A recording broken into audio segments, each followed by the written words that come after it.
They're down there. Yeah, I noticed. I didn't like the thought of Nathaniel they got a so lemonade close stand to or that something. road. Well, they're not real. They're on the lawn. They're good. But they're old enough to understand what they should do and what they shouldn't. Hey, Jim.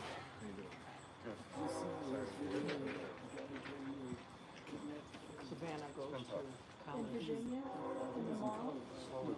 Last day of shopping. As long as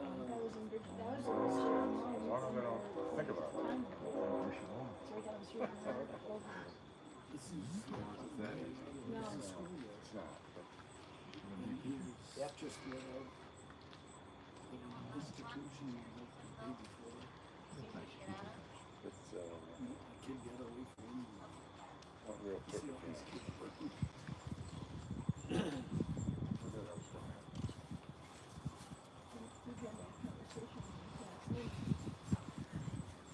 I think we're getting more people on ad these days. Oh, really?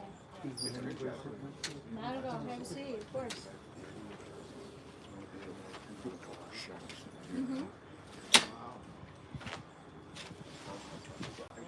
I've been following this past week. I started at Syracuse.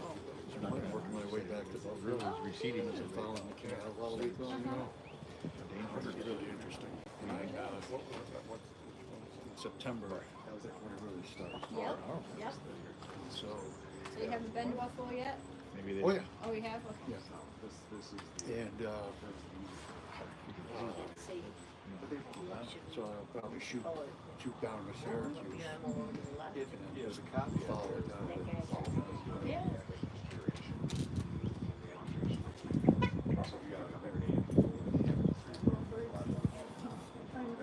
What's this about?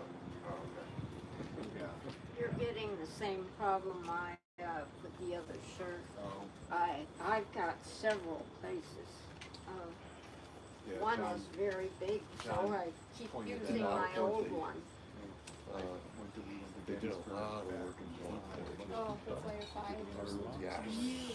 Yes. Ralph Wilson donated millions of dollars, and they told him that he Sandy? wasn't going back in, so How you doing? Hi. Good. No. You gotta get a little. All right, since somebody got the wrong they've person. been working a few years. From your last trip? Oh, yeah. I did quite a day, wasn't it? kind of a miserable, And the part where they Was that me? I was your just hand there, that's his fast. well, Sharon and I were Yeah. together. Yeah, we got a lot of extra bang for our buck. Part of the string. Everybody find out how that lady was. The way he talked, It's really Sharon felt that he was slow. And that wasn't too bad. But he smelled, and his outfit was just, I mean, he must have slept in it and lived in it for a week. He scared us. I mean, his hair was messed up and he was talking a little bit odd. And, Yeah, exactly. but his printing, Exactly. he wrote down things on the Competition. tree. Wellsville Secondary School is one of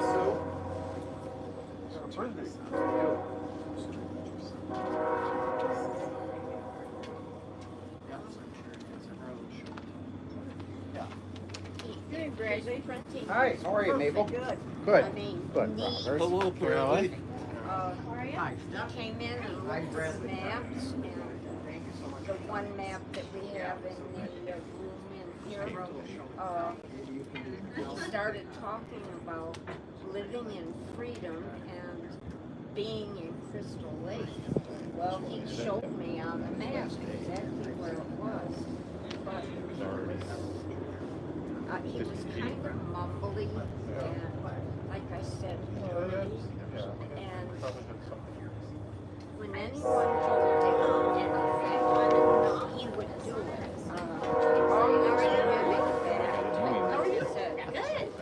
She said to him,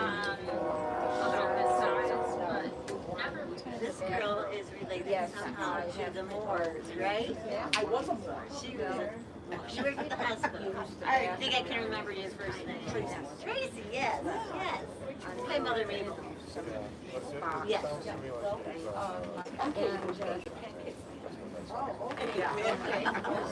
I'm scared of life.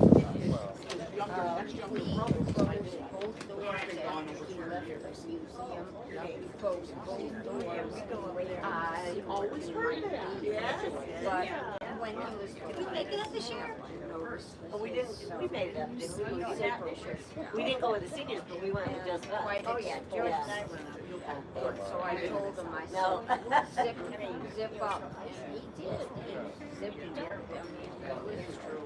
You know, so there was some reason to believe that he wasn't going to hurt us. But he got kind of scared.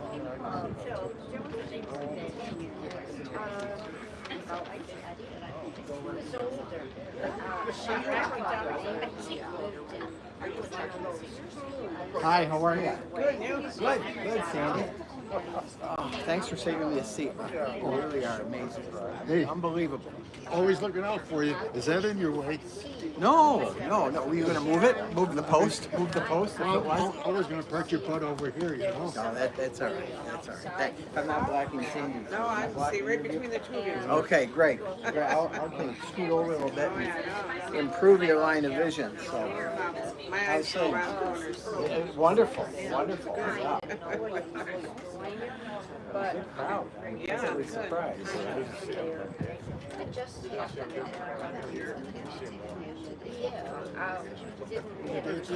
Really swamped. That's why I'm a little late. A lot busier than I wanted. Yeah. I through it.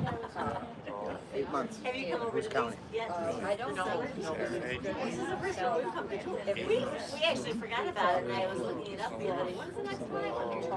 Thursday. Oh, the way he looked, yeah. but May 31st. could have been 2 weeks after my birthday. more right. There you go. Yeah, that's a possibility. That'd be great for Anyway, Wake up for every some day with reason, Saturday. we're at a place. Yeah, you know. Yeah. And when he learning. did, I started Good. I said, Good. we have a situation over here. At least eighth grade, I Worried grew up. about this man. Let your wife know where you're at. Presumably. He talked to us a little bit. Try He New said, York. I'll go check Find me at the farm. Going back home. I tried. What do we have now, Sarah? I took a ride down Where to do you the live bridge. now? Oh, good. And I went down there, parked my van, and, you know. Are they doing a good job? I know you worked a lot. Oh, okay, kind of back. They're amazing. There was a house like on the corner. Yeah. Wasn't there a house there right on the corner? Right back at one point? Oh. Jerry and Bobby, they got a hold of that after their father. Yeah. Oh, okay. They just blew that company apart. Now Yeah. Wow, yeah, I know, Yeah. yeah. he's, you know, he's hungry. Yeah. And so he's The farm was the Amish, where that was. Good. Yeah. Wonderful. just to think the old man, I worked with Bob. Yeah, with a wheelbarrow and a station wagon and a shovel. No, that was only for college. Come Sunday, pull everything out of it, put the kids. And of course, earth science. I think I did sit in the front row in earth science. I think so. I think so. I think I made you sit there, You didn't might have. All right, good evening, everybody, and thank you once again for coming out. Tonight's program is kind of counterpart to what we did previous one, which was actually 3 weeks ago.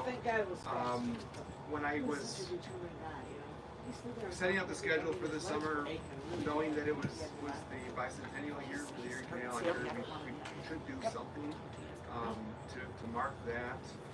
And fortunately, last year when Alan Hopkins was here for his program, he immediately offered to come back and do a program on Erie Canal music. So that's what we did the last program there in July.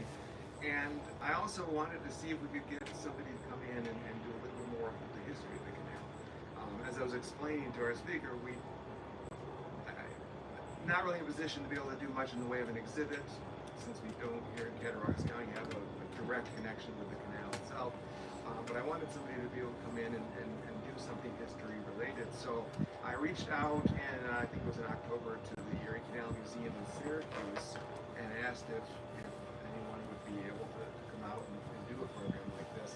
And very fortunately, the director of interpretation is the one that volunteered to come and do that. So really excited to see what this program will bring, and I'd like you all to welcome our speaker tonight, Staph Adams.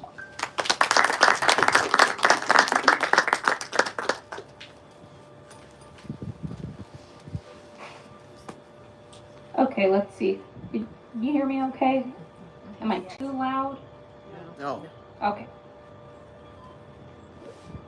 Well, thank you for having me. Yeah, like Brian was saying, the canal doesn't physically touch here, but we like to say at the museum that everything that happens in New York State, if you try hard enough, and you really don't have to try that hard most of the time, comes back to the canal in one way, shape, or other.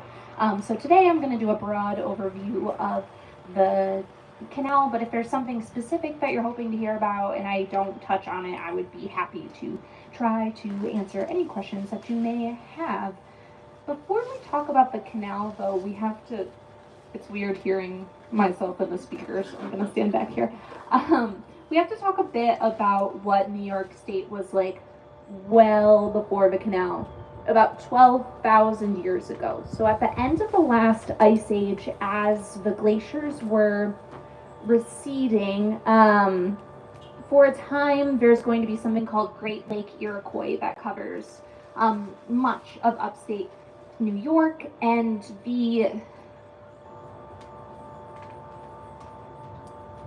as that is thawing, the St. Lawrence River, which is going to be an important part of our story again later, that's still going to be frozen. So all of this water needs an outlet to the ocean, and it's going to carve out the Mohawk River Valley. The Mohawk River Valley, but then also the Hudson River Valley. And this is going to be really important when it comes to the canal, because this is the only point in the Appalachian mountain chain, which runs from Maine to Georgia, that is under 600 feet in elevation. The Catskills down here are a part of the Appalachians. The Adirondacks up here technically are not a part of the Appalachian mountain range. The Appalachians are formed via tectonics, and the Adirondacks are formed with a combination of tectonics and volcanics, but that's a geology aside. But in the Mohawk Valley, you see what's called the noses, which are where the Adirondacks and the Catskill Valley, or the Catskill Mountains, approach. And there's a break in between them where the noses come close, but they don't quite touch. And that pass through the mountains is what's going to allow, in the early 19th century, construction on the canal to begin. So first peoples in what's now called New York State would move into this area following game along the shores of the Great Lake Iroquois, and these people eventually develop into the Haudenosaunee, or otherwise known as the Iroquois Confederacy. The Iroquois is a name given to them by the French, whereas Haudenosaunee is what they call themselves. We here are on the land of the Seneca Nation, or the western door of the Haudenosaunee Confederacy. And they, like I've already been talking about, there's a natural route of waterways in New York State before we get the canal. We have the Hudson and the Mohawk, and then we have Wood Creek, Oneida Lake, the Seneca River, and the Haudenosaunee use these for transportation for thousands and thousands of years, and it works quite well for them. They're not moving things to market, which is the difference, and I'll talk more about that later. European colonists, settlers start to move into New York State in the 1600s. 1609, Henry Hudson sails up the Hudson River, establishes New Amsterdam and Fort Orange, Beverwyck. Doesn't take long for English to take control from the Dutch. New Amsterdam becomes New England. Beverwyck eventually becomes Albany. And the fur trade is the first really massive, industry that's happening here along the Mohawk River. And the Mohawk River today looks very different than what it did historically.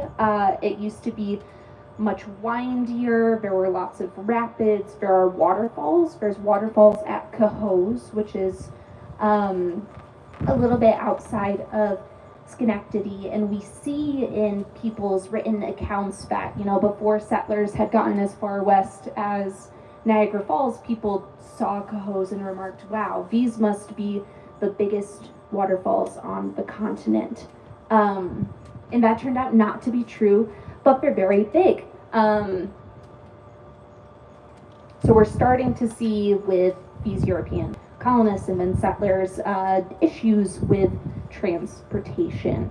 That being said, even with all those things in mind, before the invention of the steam engine, water was always going to be the most efficient way to transport things.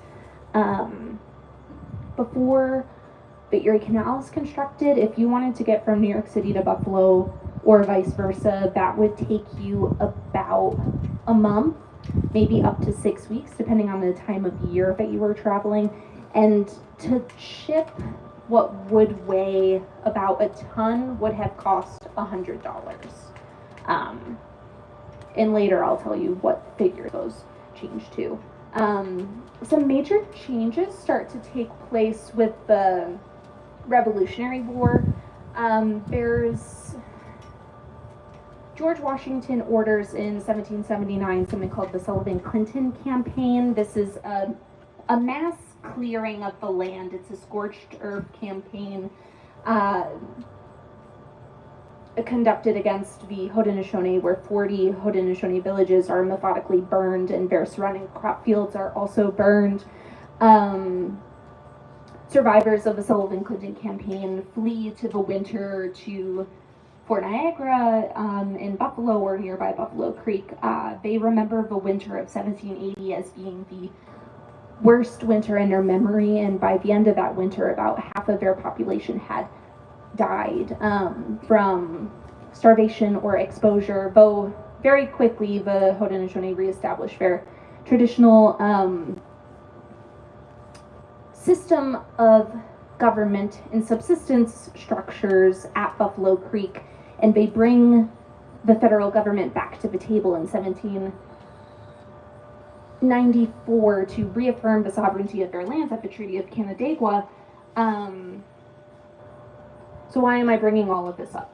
It is because large portions of the land that's cleared during the Sullivan-Clinton campaign is turned into the military tract, the new military tract. New York is strapped for cash after the revolution, doesn't necessarily have enough money to pay all of its veterans. Instead, many of these veterans are paid with parcels of land in the new military tract in this, this area out here that is far less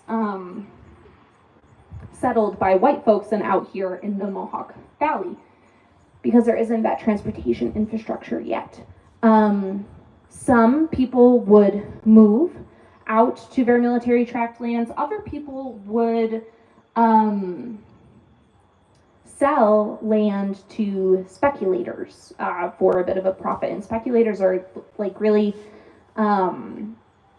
early like real estate agents, right? They're making speculative land purchases, hoping that later something's going to happen that will increase the value to the land that they're buying up and then be able to turn it. And we're all familiar with this because we live in this.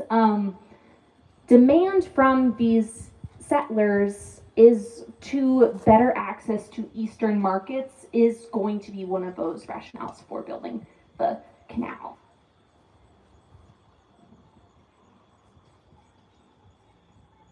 Okay, one last thing before we get to the canal.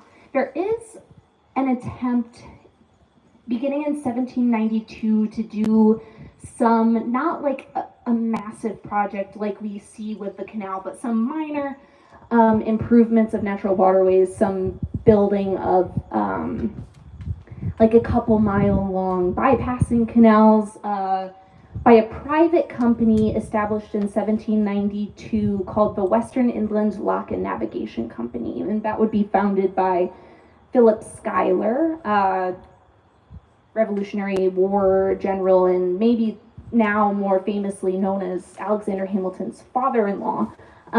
They do a number of projects, like I mentioned. They build a small canal in Little Falls, and this is a private joint stock company. DeWitt Clinton, actually, the later father of the Erie Canal, owned a share of stock in the Western Inland Lock and Navigation Company.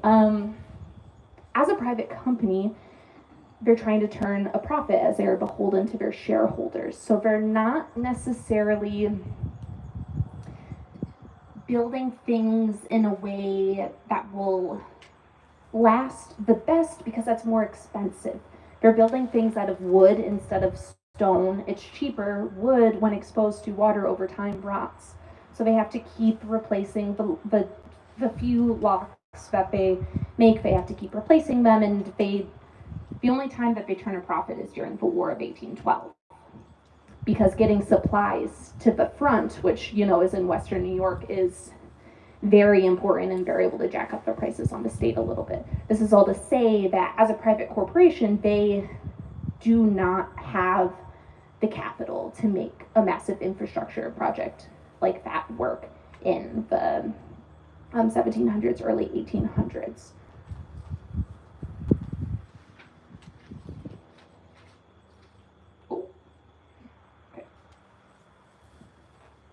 So a number of people are going to agitate for a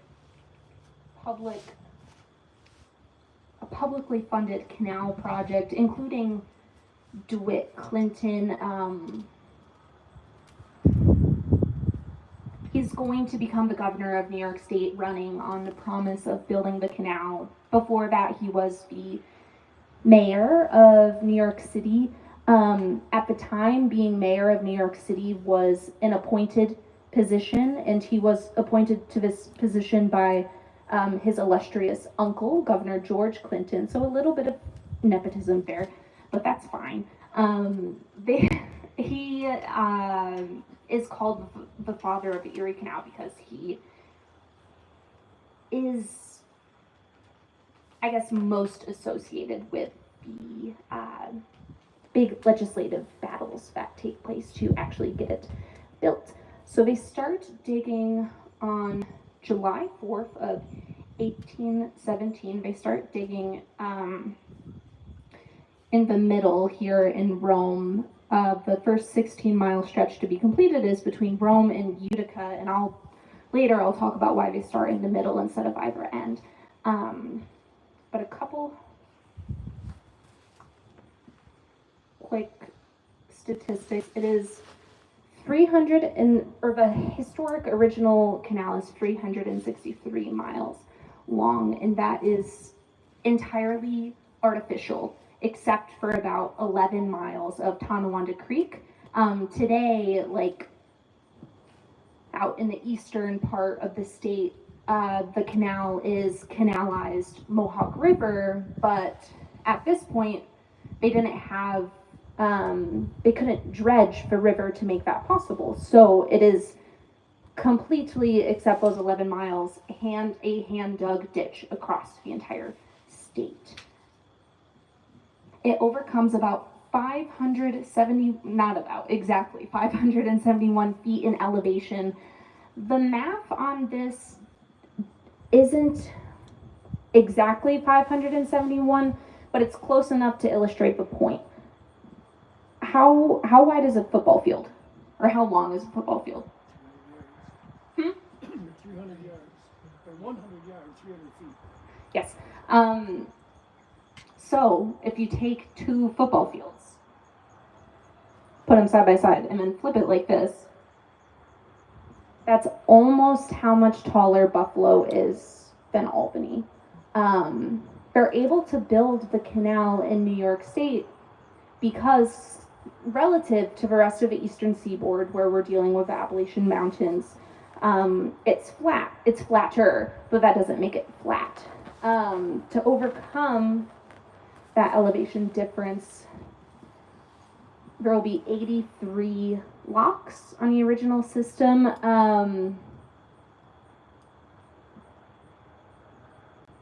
Originally canal boats are pulled by animals, animal powers.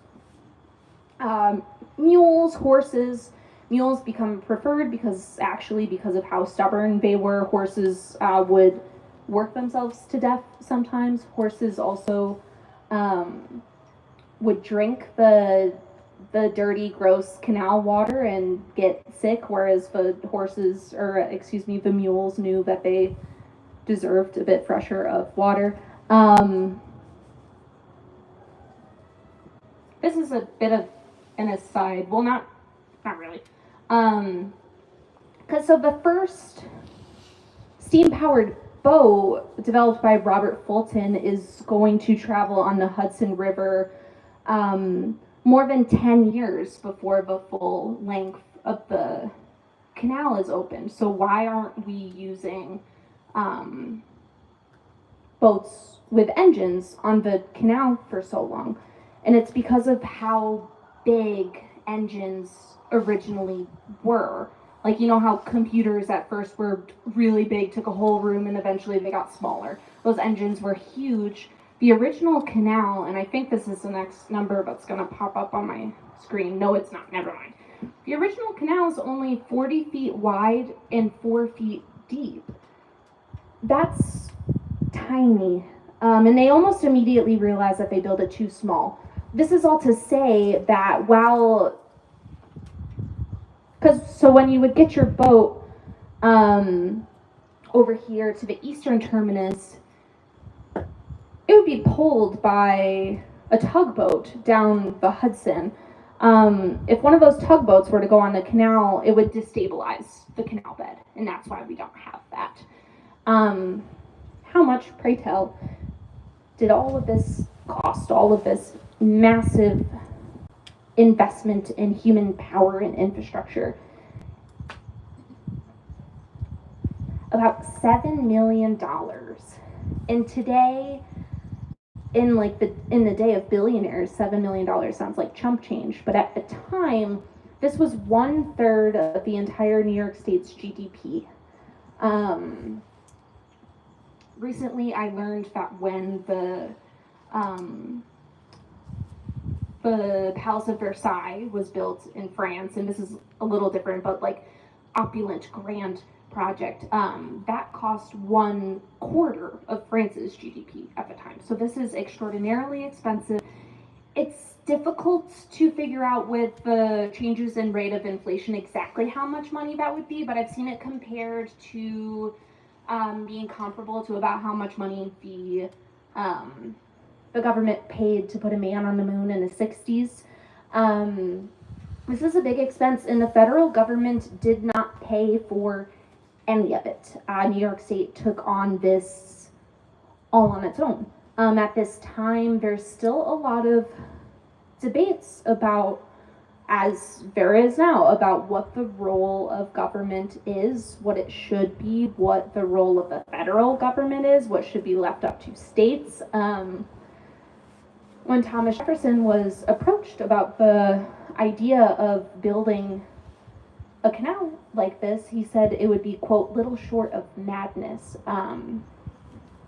James Madison supported in theory the idea of building a canal project, but one of his last things that he did in office was veto a spending package to put some money towards this project, because he said a constitutional amendment would have had to be passed for the federal government to support an infrastructure project for one state. While we know today that, obviously it wasn't just New York State that ends up benefiting from this, but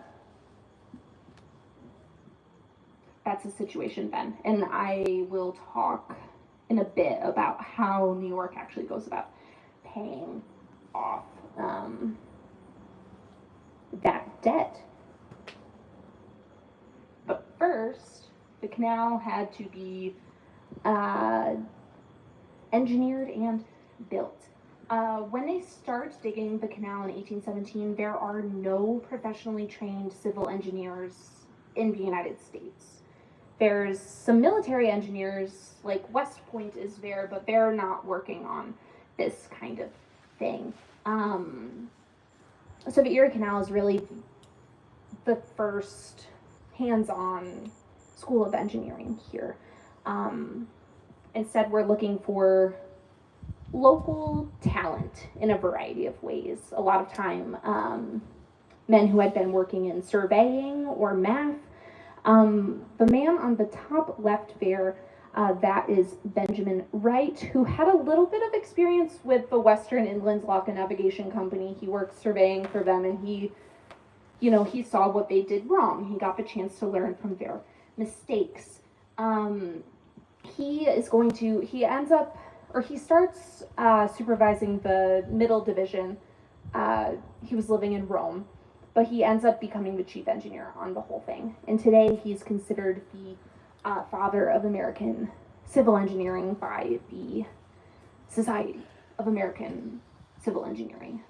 On the top right is James Geddes. He was working as a salt boiler in Syracuse, also as a teacher and a surveyor. He ends up being another one of the lead surveyors on the project. On the bottom left there, that's a man named Candace White. He was from Whitesboro, New York, and he was sent to England, where they had a lot of canals, simply to walk around and read and learn and look at canals and talk to people who knew things about canals and try to figure out what they were going to do. He learns about hydraulic cement, which is a building material that it's a type of cement that when exposed to water gets harder. And I cannot remember the name of this man, but there's an English man who thinks that he has got it made, that he's going to make his fortune being the hydraulic cement supplier to the canal project here in New York. Because they didn't know how to make it here yet.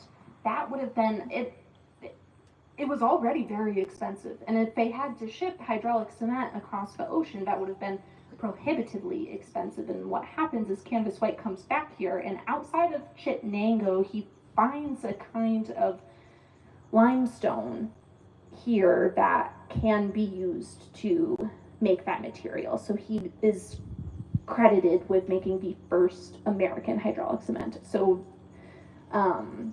they can avoid some of those problems that the Western Inland had with their building in wood. In the middle, on the bottom there, is Nathan Roberts. He was working in Canastota as a math teacher. He's going to end up making a number of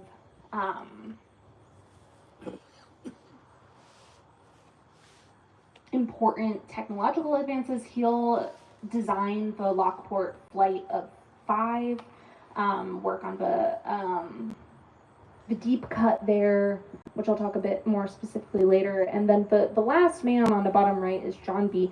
Jervis, and he starts actually just cutting brush for Nathan Roberts' team, but he's they figure out he's a bit of a wonderkind with math, and he will become the head of the Western Division by 1825 and will be one of the foremost American civil engineers after the Erie. He's going to go on to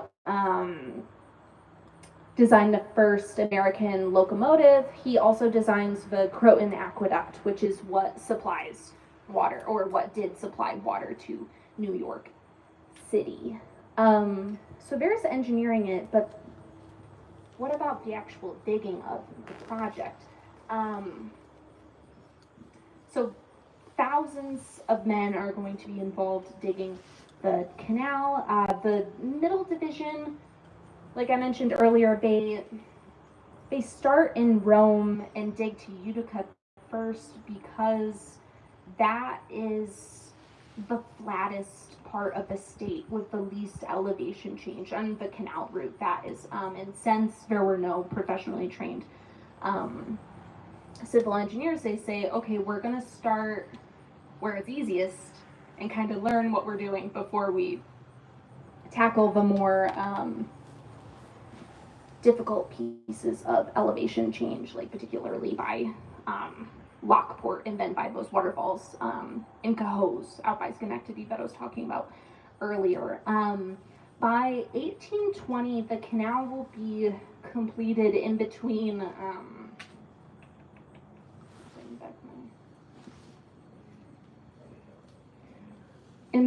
Utica and the Seneca River in Montezuma, where the wildlife refuge is that you drive through on a thruway around here. Navigation will open on that middle section in 1820. Digging in the Montezuma marshes was going to be one of the most dangerous sections to work on the canal because of the mosquitoes. It was a swamp. It's estimated that about 1,000 people died digging that section of canal.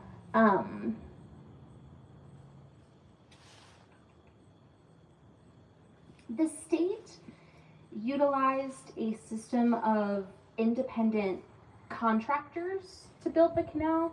And in essence, that's how public works projects are still completed today, more or less, but with a lot more safety regulations and note keeping.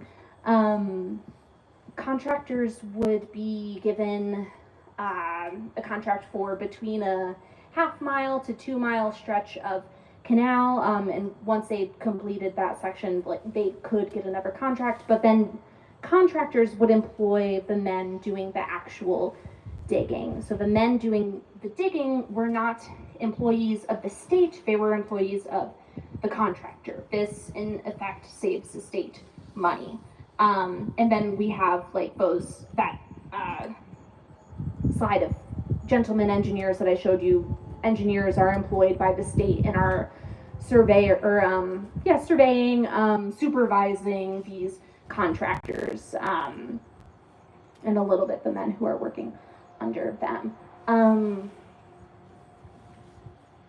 Sometimes it's difficult to discern who was actually employed by these contractors because at this time they kept notoriously poor records of who was actually working for them.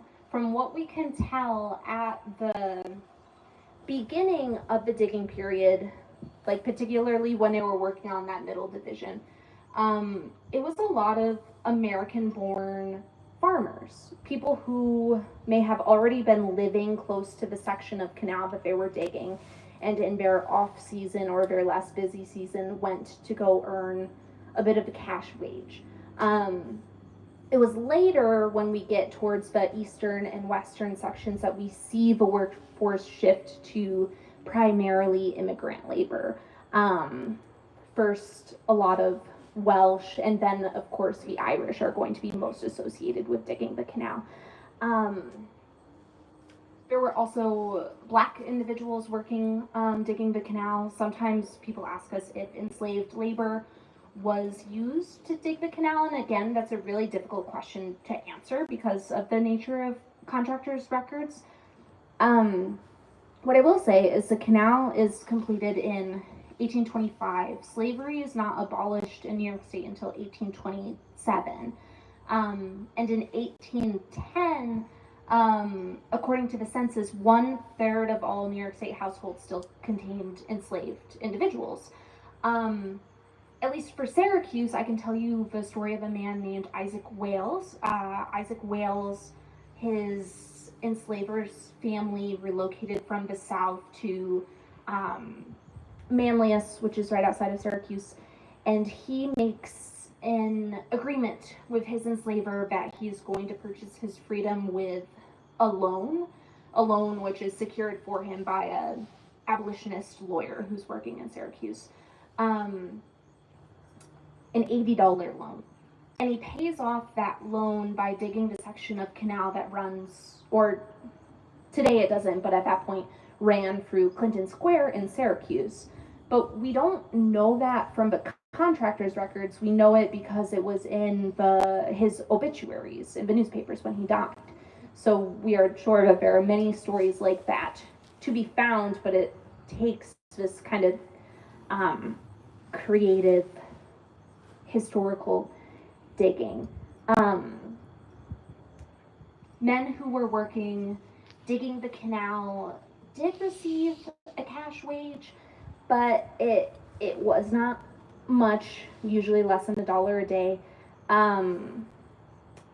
But they are in part paid in kind, especially when we're getting far away from established towns and cities. Contractors needed to provide their laborers with shelter, food, drink, whiskey. It's estimated that canal diggers drank between 10 and 15 ounces of whiskey a day.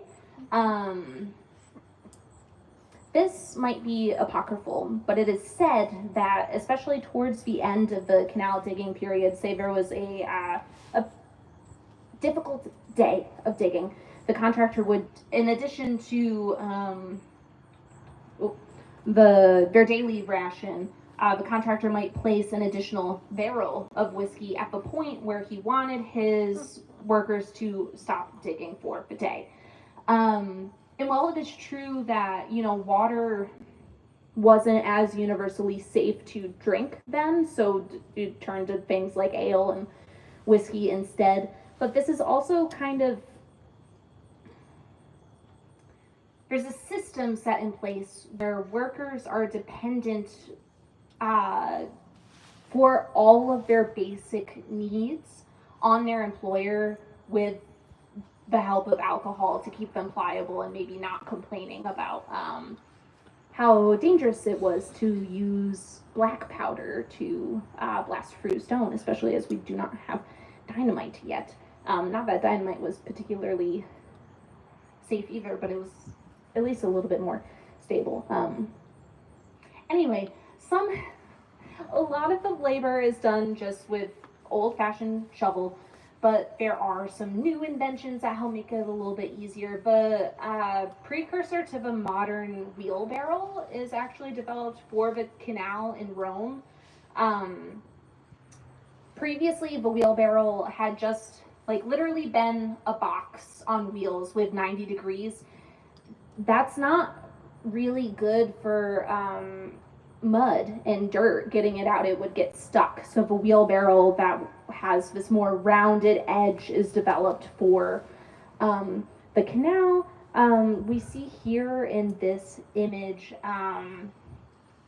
early examples of cranes. I don't have an image, but there's also going to be these massive stump pullers, which it does exactly what it says that it does.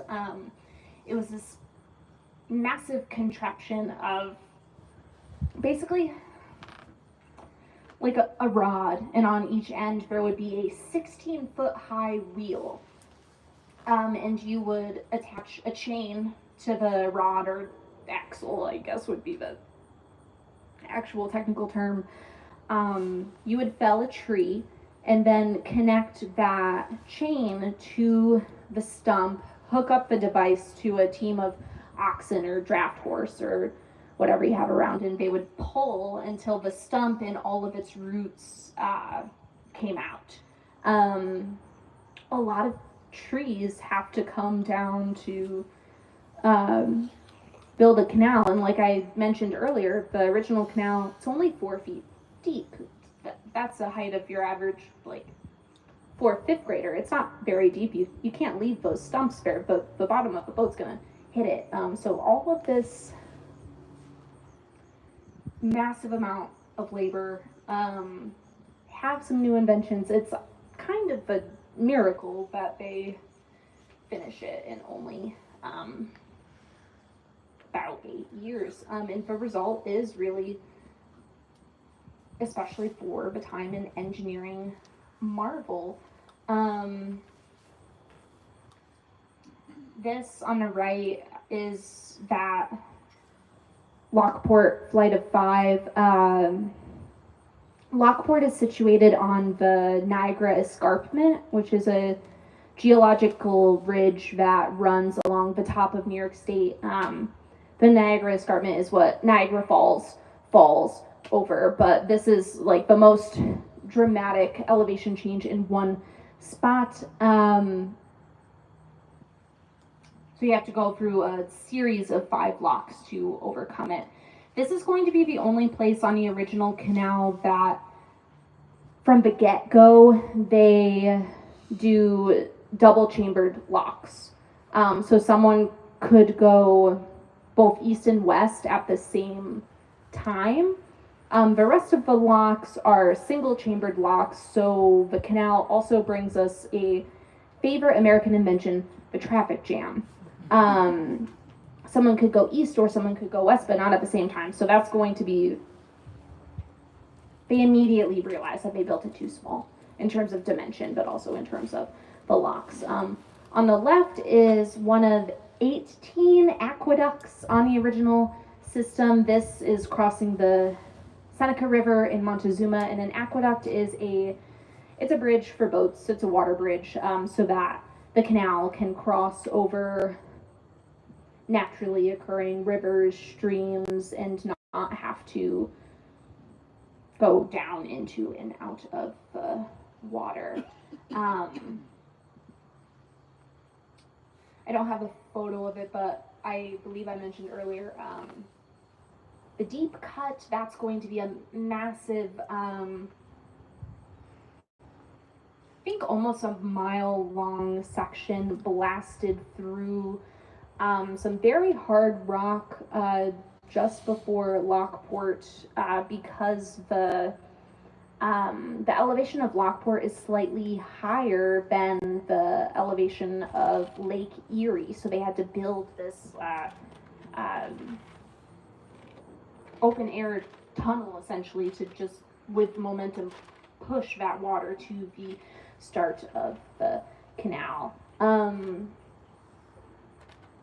There's also going to be in Pittsford, outside of Rochester, and this, a lot of early travelers on the canal would remark on this, the Great Embankment, which they, built up a big embankment so that the canal could cross a valley, but so when you were on the canal there, you were above the tops of the trees down in the valley, and passengers wrote in their letters to loved ones and in their journals that it felt like they were flying because they were above the trees. This is really revolutionary at the time. And the economic, outside of the engineering, the economic impact of the canal is enormous. New York City's position as the premier port city in the country is cemented because of the canal. Before this, New York City was in competition with all sorts of places. New Orleans, maybe biggest competition, but also places like Baltimore and Philly, Montreal, up in Quebec is a worry for a time. That's one of the reasons why the canal is actually built to Lake Erie instead of Lake Ontario, because there was a concern that if the terminus of the canal was in Lake Ontario, and then there was a smaller connecting canal between Ontario and Erie that agricultural producers in the western part of the state would ship their goods to port at Montreal instead of New York City. And the War of 1812 had happened. We could not trust Canada.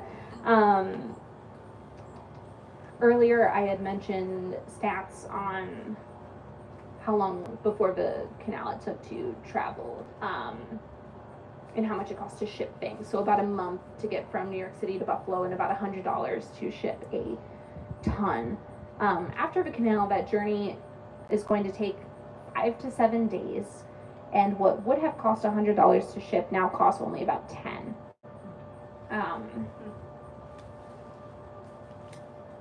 Yeah.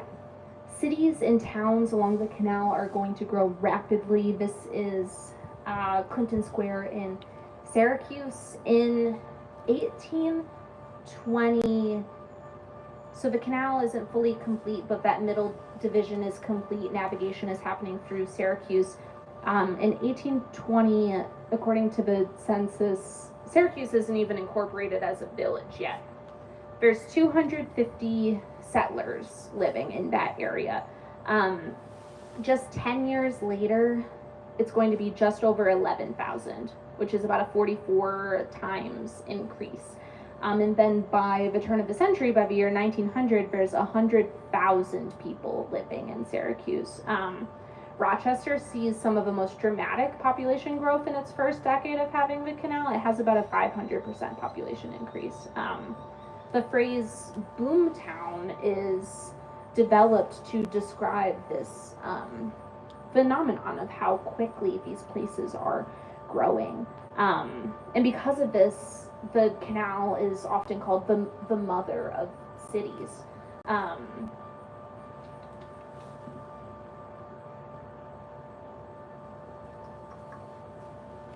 Where are the people coming from that are inhabiting the towns, that are building up the towns?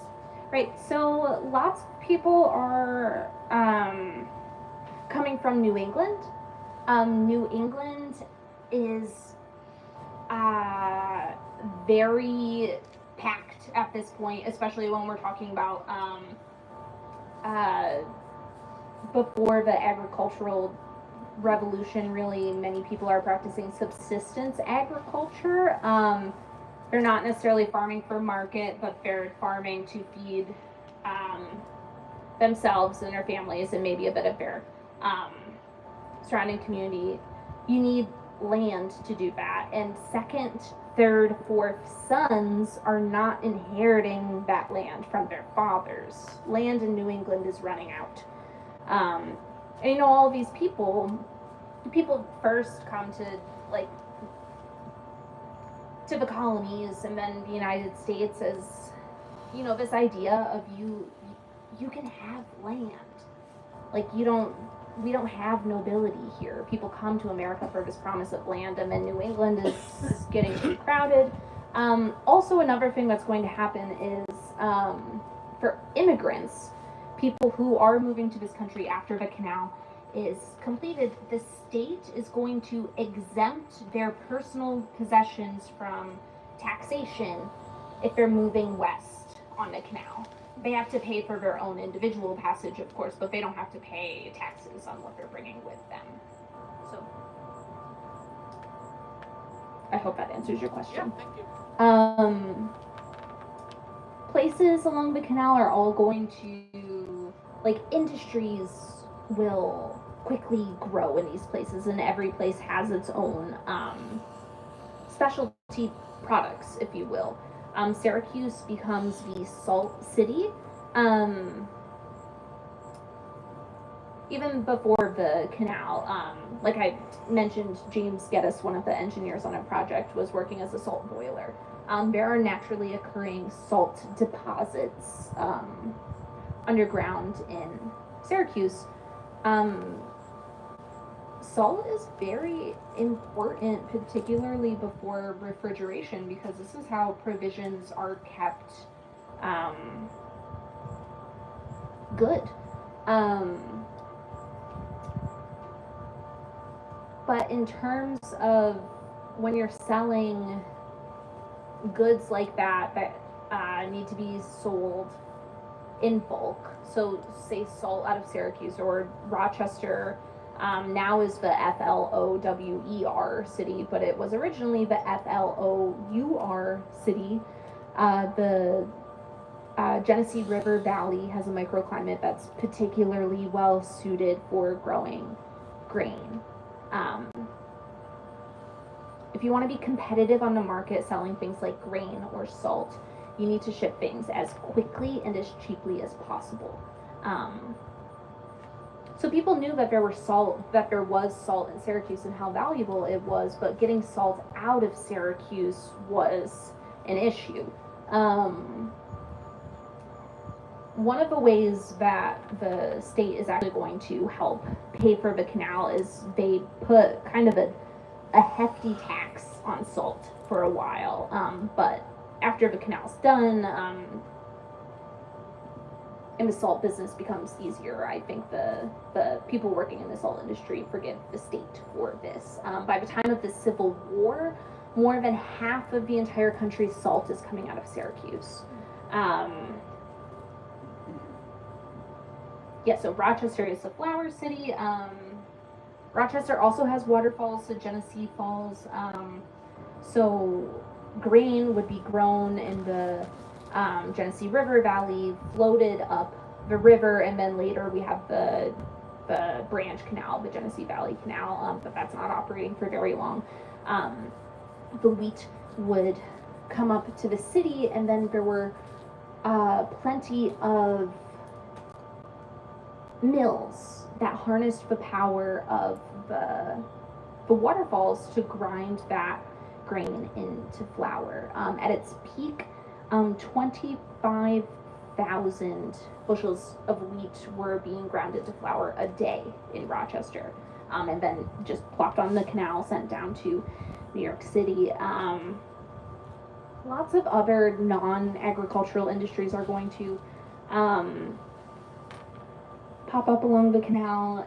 Henry Wells, in 1850, will found the company that we know today as either American Express or Wells Fargo, an express company. Their claim to fame was in the 1850s, with a combination of telegraph canal and railroad. They could transport messages or money transfers between Buffalo and New York City in 24 hours.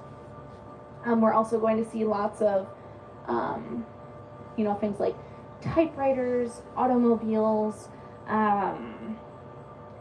pottery, steel, what have you, firearms being developed along all of these towns and cities. Growing along the canal. Also, banking really becomes an industry of its own. All this building, and this building, and then there will be, it's not in view, but there's going to be one more here. They're all banks. Very grand buildings, all very prominently put in the center of like this gathering place of the canal in the city. This one, and these buildings all stand today. This building, you can't see it in this image, but so this is the tow path where mules and mule drivers would walk. It's always on the north side of the canal. There was on this side of the building like an early like drive-through window, basically, where from the tow path you could make a deposit of cash or salt into the bank. Today there's a door there, but the awning over the door is preserved from that walk-through window.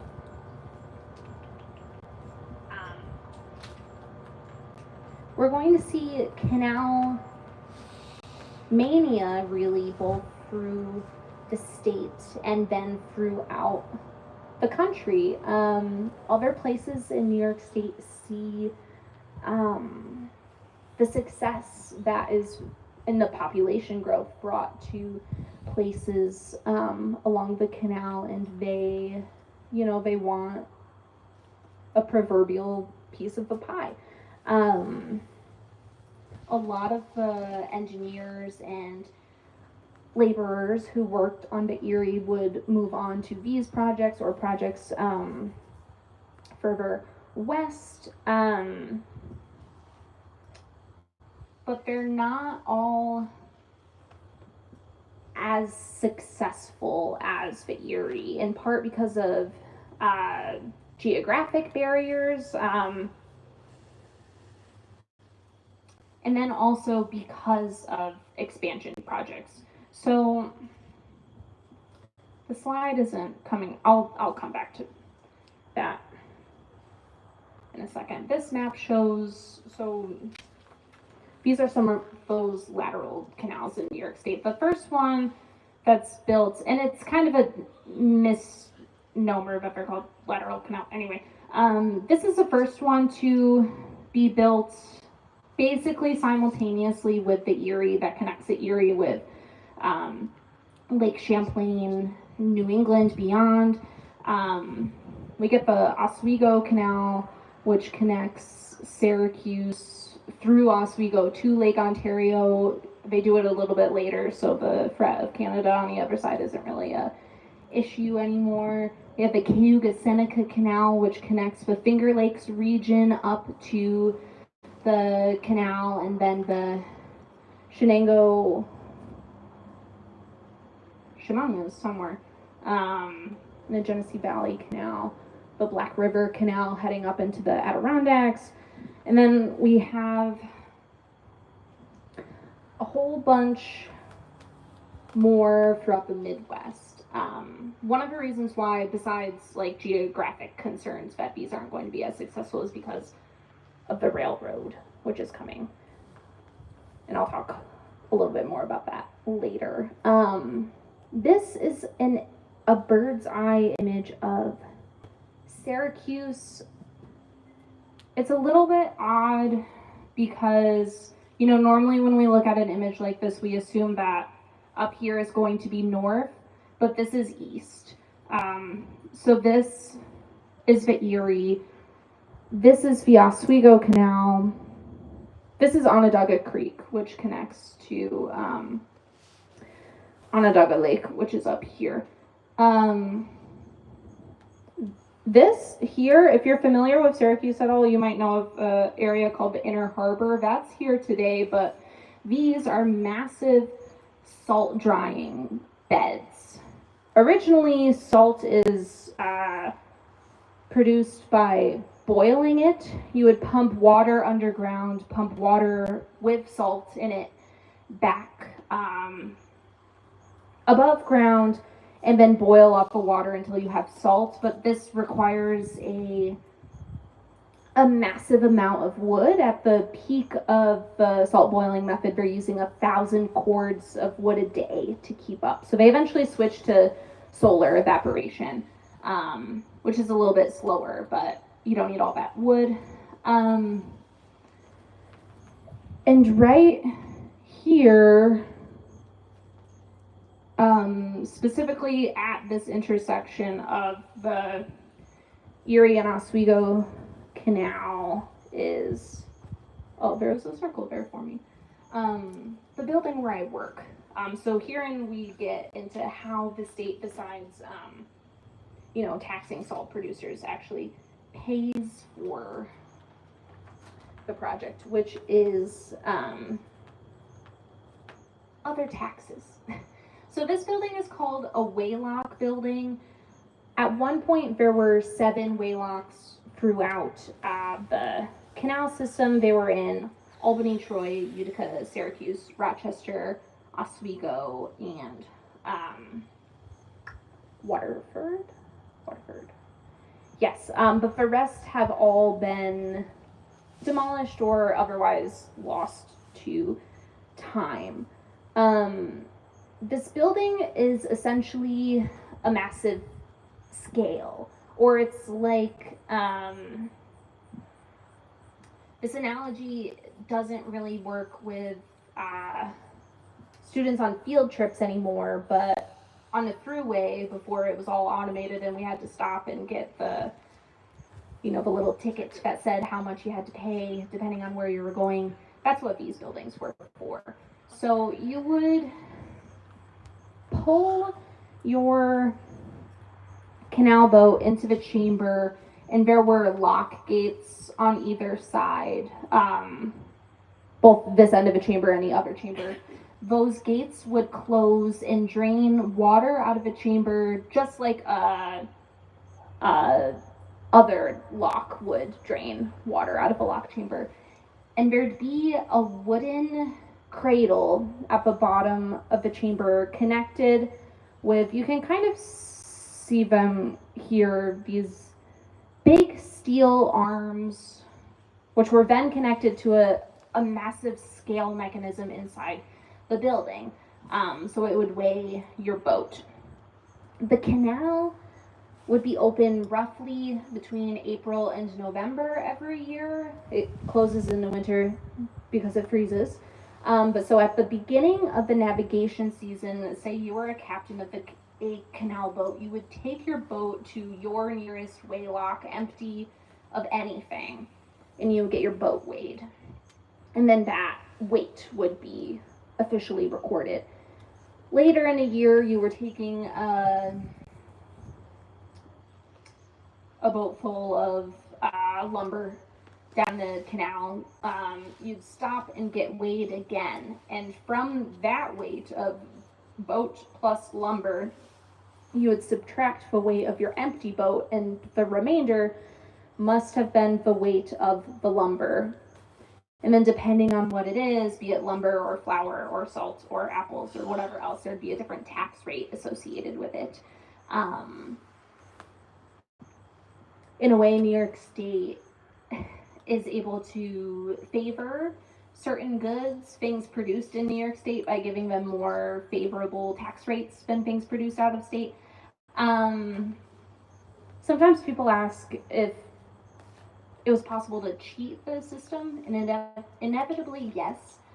Sometimes people would, like when you're supposed to show up with your empty boat, hide something heavy on the boat and then remove it later, so that when the math happens, it looks like your cargo is actually weighs less than it should have. But the state is not hurting from this. That original $7 million is paid off in only 10 years. That's 20 years, or excuse me, that's 15 years before this building is even constructed. This building is from 1850. There was an earlier version of the waylock that used a method of water displacement that I don't entirely understand how it worked, but it was less accurate. Anyway, they immediately start, once they pay off that $7 million investment, immediately start working to expand the canal. They'll go from 40 feet wide, 4 feet deep, to 70 feet wide and 7 feet deep. And then that's also when they're going to double chamber the rest of the locks so that people can go both ways at both times. Once that's complete, it octuples the amount that you can take on a boat in one trip. So this is much more efficient. You can move a lot more stuff at a time. This takes, so they build the original canal, 1817 to 1825. They start the expansion in 1835. It's not going to be done until about the time of the Civil War. It takes about 30 years to complete it, because we go through a number of economic recessions, which slow down progress. Another one of the reasons why a lot of those branch canals, like the Genesee Valley Canal, aren't successful is because they're built to the 40 feet wide, 4 feet deep dimensions and are not expanded. So you would have, if you were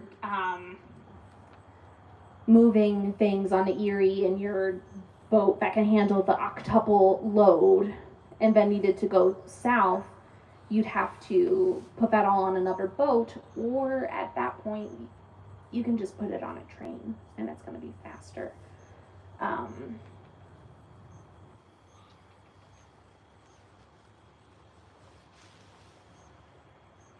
don't want to talk about that yet.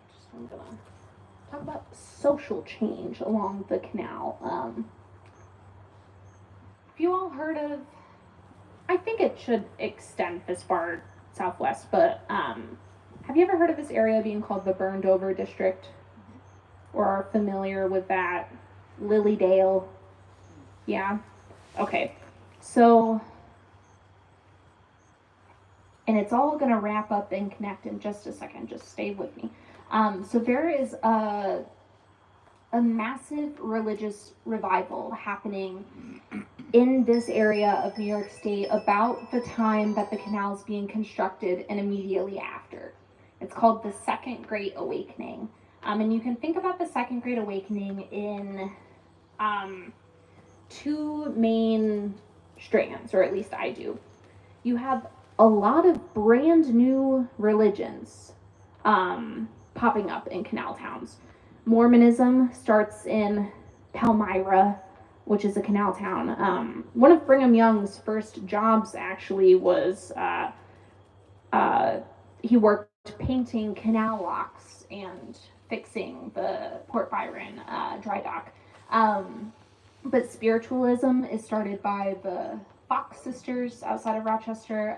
You have the Millerites, and then you have the Oneida Utopian community, which develops into Oneida Limited Silverware in Sherrill, New York. They're essentially, that's where I grew up. They're like Bible communists. That's a whole other presentation. So you have all of these brand new religions. You also have a change in what mainstream Christianity at this point is like. So in New England, the majority of Christians are, they're descended from Puritans who are Calvinist in ideology.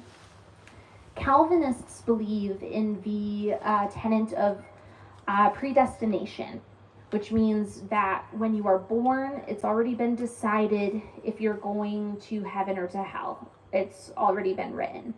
And I'll tell you what, a lot of rich people are going to heaven, and there's not that much under this system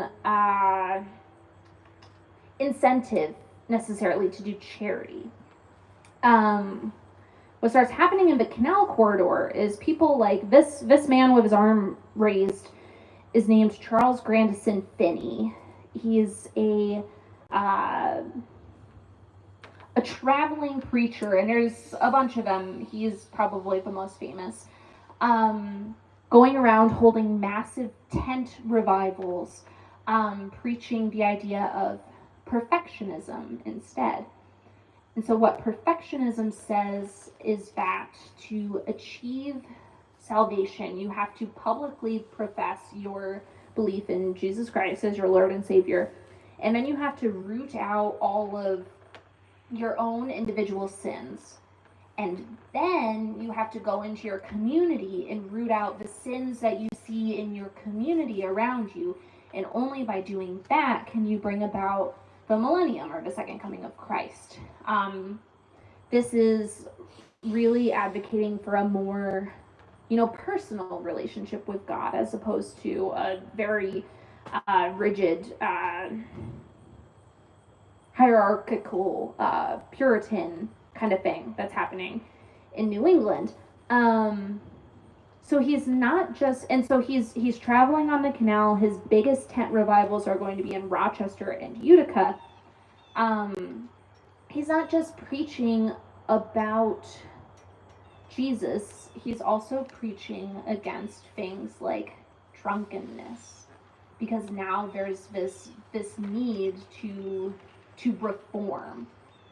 And places are quickly urbanizing along the canal, and people are seeing that there's, canalers get quite the reputation for drunkenness and other crimes.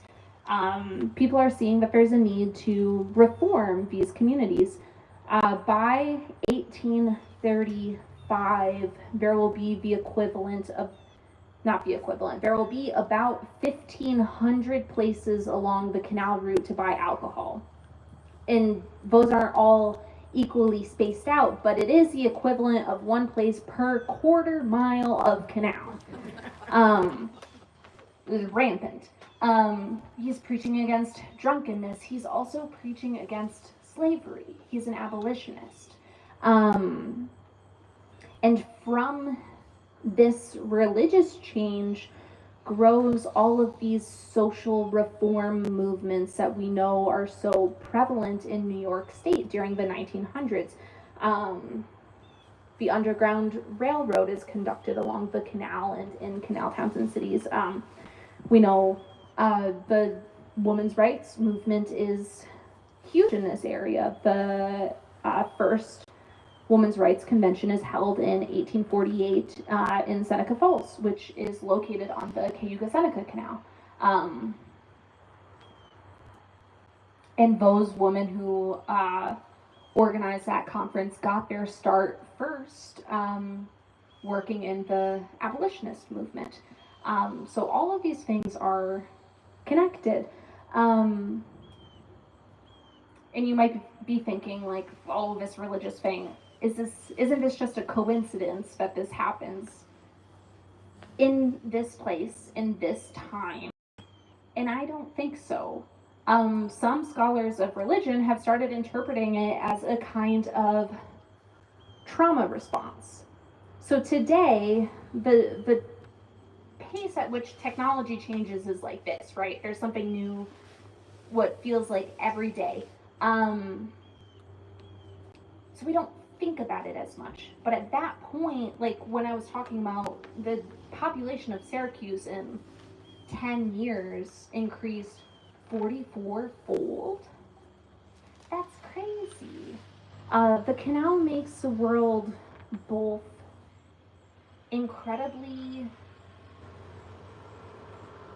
like, simultaneously bigger and smaller, because you can reach people and things and ideas far-flung, but people are also moving so much quicker. Not only are people and things moving on the canal a lot quicker, but information is moving quicker, the mail is moving quicker, newspapers are moving quicker. Frederick Douglass publishes his North Star newspaper in Rochester, just about a block or so off of the canal, ships it on the canal, and it has international readership in Europe and down in the Caribbean. This really,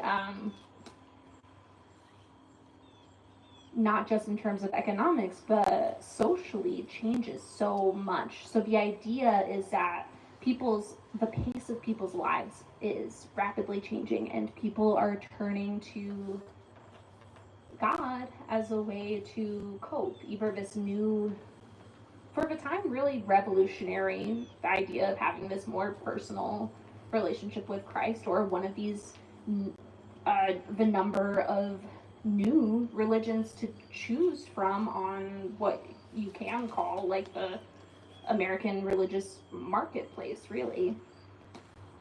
The Second Great Awakening is one of my favorite topics on the canal, if you couldn't tell. So I've mentioned the Civil War a few times.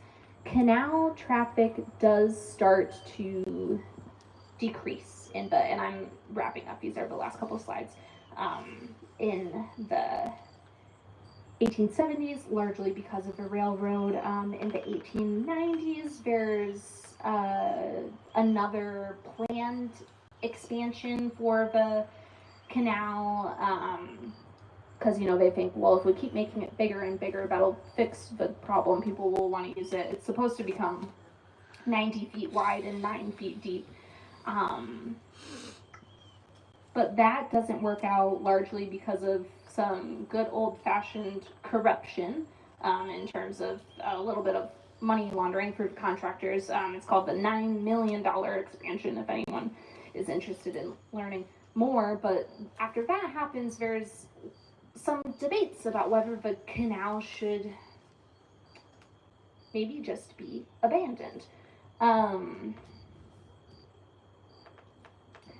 But then Teddy Roosevelt, before he is president, is governor of New York State. And one of his big things is that he really does not like monopolies.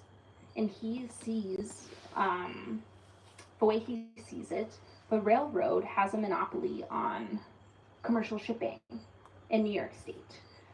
So he is a big advocate for and gets authorization on the Large Canal Project, which is the active system of canal that we have in New York State today.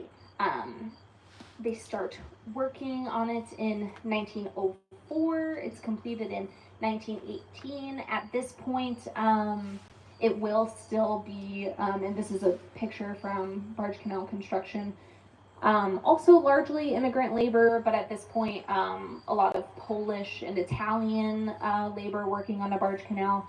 And again, it's going to feature new technology. The barge is largely made out of concrete.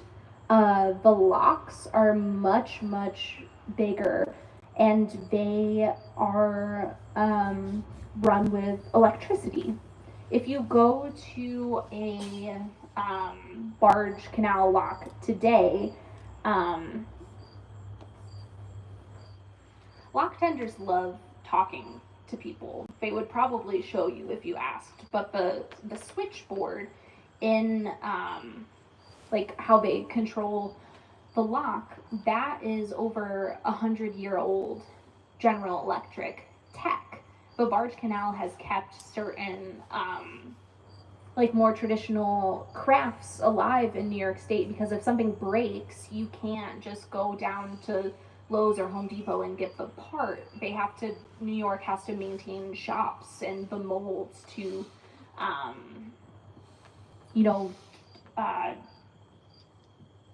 keep up with the canal. It's going to be, it works for a time, like it does what Roosevelt wants it to do. But then what ends up happening is the St. Lawrence, which I pointed out at the beginning, in 1959, the St. Lawrence will be transformed into the St. Lawrence Seaway. Oh, and I should have mentioned the barge canal. The other thing is that it canalizes natural bodies of water. So while before the historic Indian Large Canal, that's hand dug, the barge canal now is, the Seneca River canalized, or the Mohawk River canalized. A couple of the Finger Lakes are canalized. The St. Lawrence Seaway makes it possible, so that's also canalized, but to the extent that you can take ocean-faring vessels directly into the Great Lakes through the St. Lawrence Seaway, which you can't do on the barge canal. So after 1959, traffic on the barge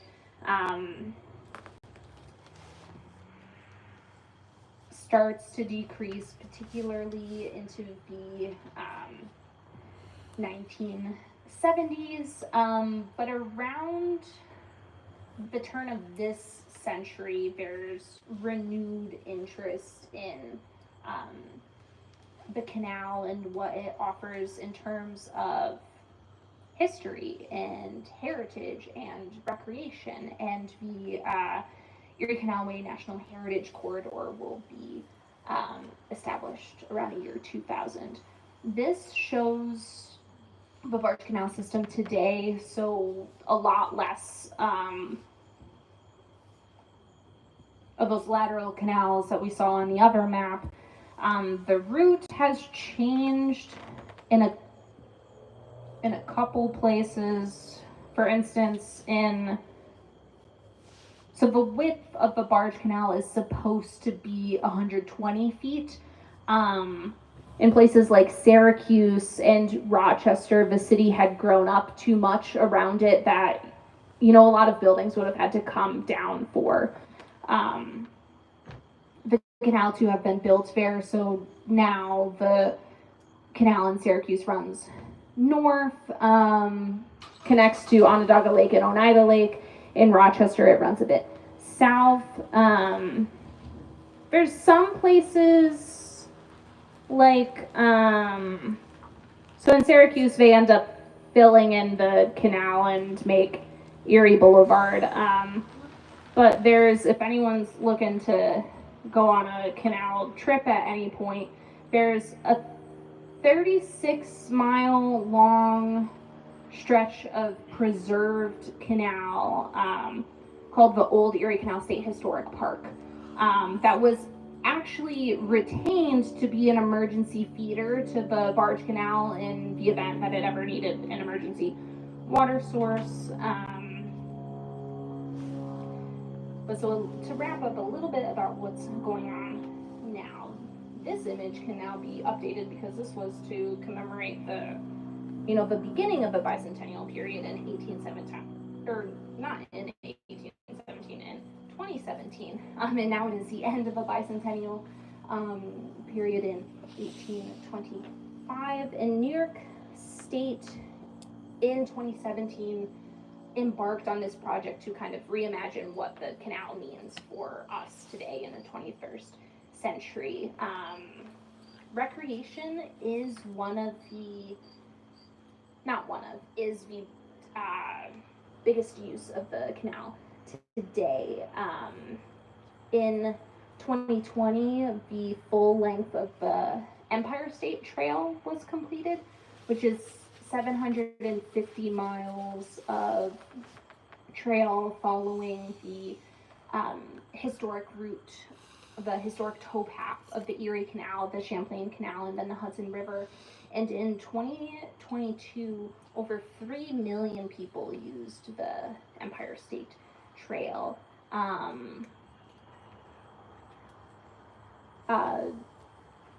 For biking, walking, running, or paddling. It's kind of my dream to go through a canal walk in a kayak. There is still some commercial use on the canal.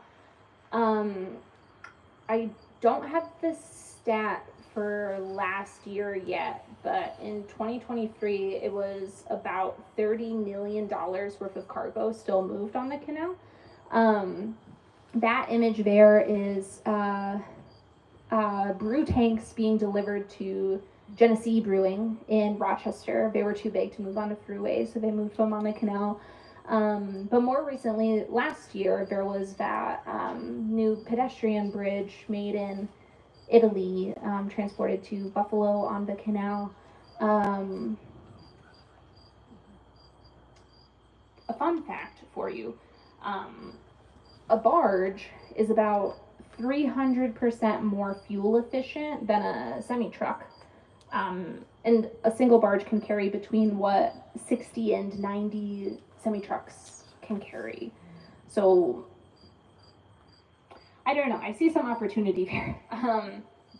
This is an image from a project that Reimagine Canals was working on for a while. They were envisioning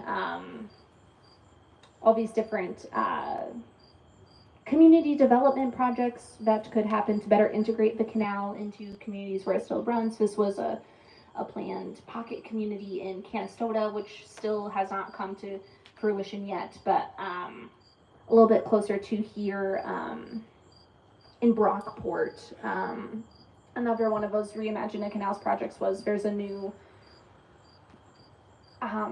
it's really beautiful pedestrian bridge connecting the towpath to the campus of SUNY Brockport.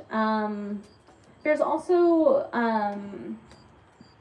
out here in Western New York been a concerted effort to see how the canal can help mitigate the effects of climate change. The canal is used to irrigate fields, crop fields, which is really good in the case of drought. And there's also, and the fishing aspect I don't entirely understand, but they do use canal infrastructure dropped guard gates to prolong fish spawning seasons to help the fishing industry. Yeah, there isn't really a great place to end this, but this is the end of my presentation. If anyone has any questions about anything that I've talked about or anything else, I would be happy to take them. I think you said at one point that the towpath is on the north side. There's only one towpath? Yes. So there's only one towpath. What would happen is that boats going west had the right of way. So if you had to cross a line, the boat moving west would let their line connecting the mule and the boat go slack so that the other boat could pass over it. So, Yes. so the mules are passing each other on the towpath and the boats are passing each other on the canal? Okay. That doesn't seem very efficient. No. Too hard to put another towpath on the other side? Honestly, I don't know why they wouldn't, but they didn't. Okay. They did call kind of the joke was that on the south side, and it wasn't like an established path, but just walking along the south side, it would be called the heel path, because if you're like thinking about the canal and you put your foot on it, the toe path, the south side must be the heel path.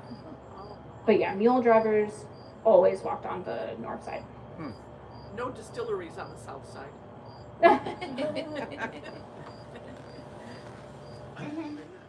All the land that they used, was that through eminent domain and during the expansion also? So not all of it, but the Erie Canal is one of, if not the first use of eminent domain in the United States. The U.S. Court of Claims actually gets its origin in complaints to canal commissioners from landowners about their land. The Carol Sheriff in her book Artificial River has a fantastic chapter just about this, about all of the ways that the state would try to not compensate people for building the canal through their lands. Sometimes people would successfully say the canal was built through someone's field or farm. Sometimes they would be successful in getting the state to build them a bridge so that they could get from side to side. If they wouldn't build you a bridge, hopefully your neighbor would be kind enough to let you use their bridge. Sometimes the state would say, well, you could build a tavern or a grocery store, and then you'd recoup your losses, because people would stop there, and then sometimes people would, and other people would say, but I don't want to run a tavern, I want to be a farmer. So yes, the state did buy some of the land. Holland Land Company owned a good chunk of land, but a lot of it was eminent domain. Was there controversy or discussion over the naming of it? I mean, there must have been. Were there, other than the fact that it ends in Lake Erie, or begins, depending upon how you look at it, how did the name come about, the Erie Canal? Just because of the terminus. And as far as I know, there was not controversy.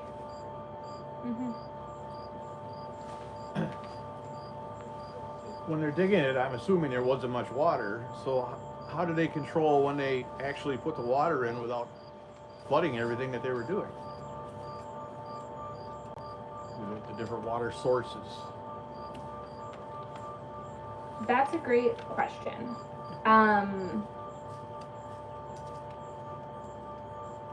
So Lake Erie feeds the canal up until Montezuma,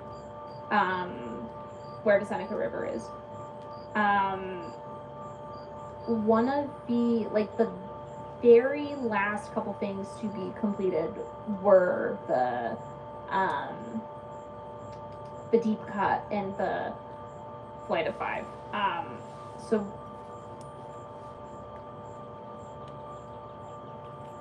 I imagine they had a drop gate. They would have had to have a drop gate. But then in the middle division, what happened, because of a reason why Lake Erie water can't be used as supply anymore is because right before Syracuse, the elevation goes down and then up again, and then you're on something called the middle plateau where it's just flat for like 80 miles before the elevation dips again. So to feed water to the middle section, they had to build feeder canals to the canal from basically all of the lakes in central New York, or like the reservoirs. The lakes aren't constructed, but the reservoirs are constructed to feed water to the canal. So that happens after and then the feeder canals are done after the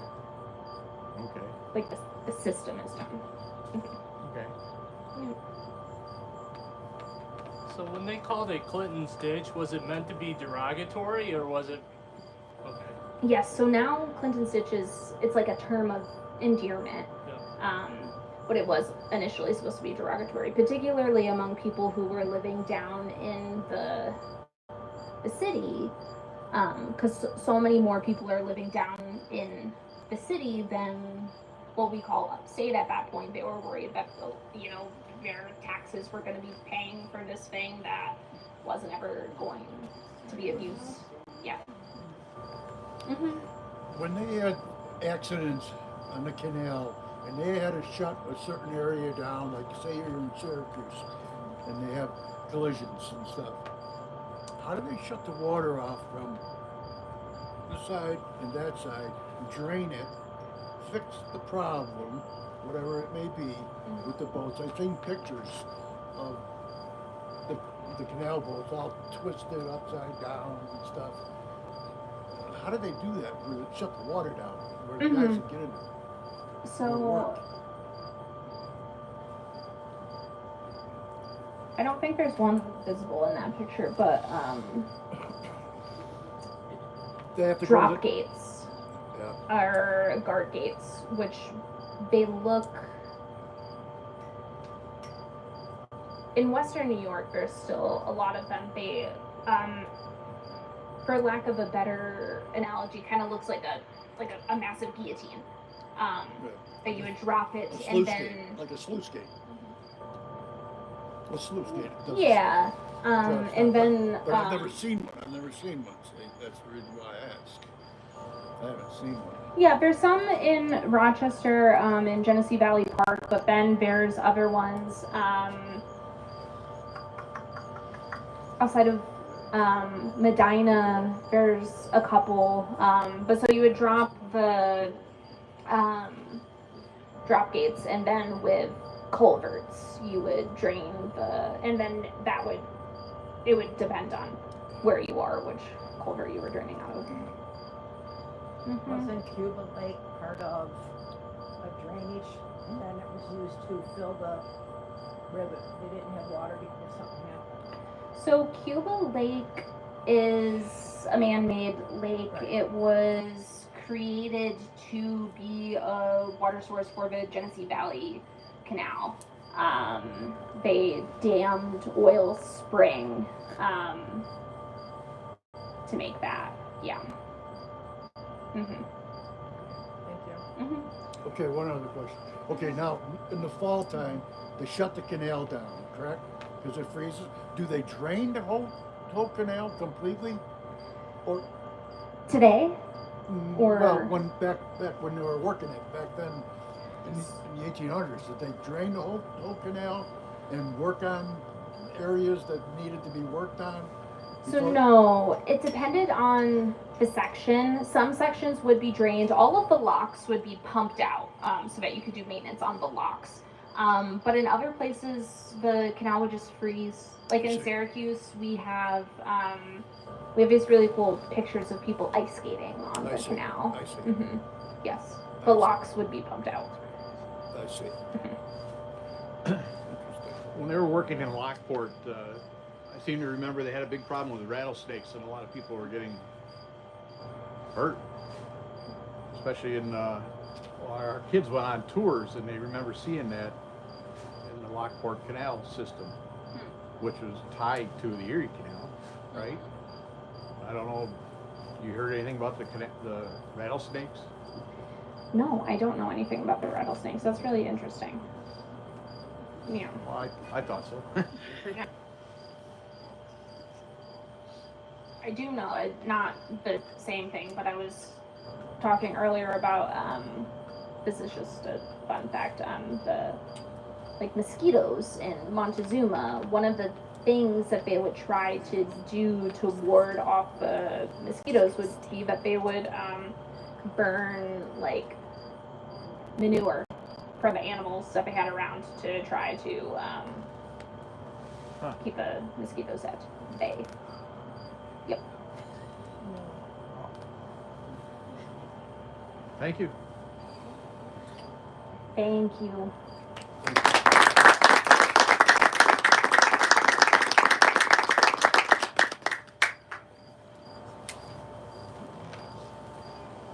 Safe travels.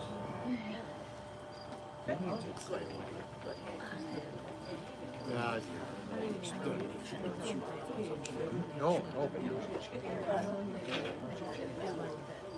Yeah. There he goes. Catch up with him over the flat. Yeah. I wonder if they must have. See how are you? I know, we're so good. Between the weather and the things like that, we always have something to complain about. All summer, so nice to see Westfield, we will represent. Right, right. Sorry, dear. Good for you. Glad you made it. Good to see you. I hope so. I really didn't know that much about the Erie Canal. You must have got a nugget or two. Yeah.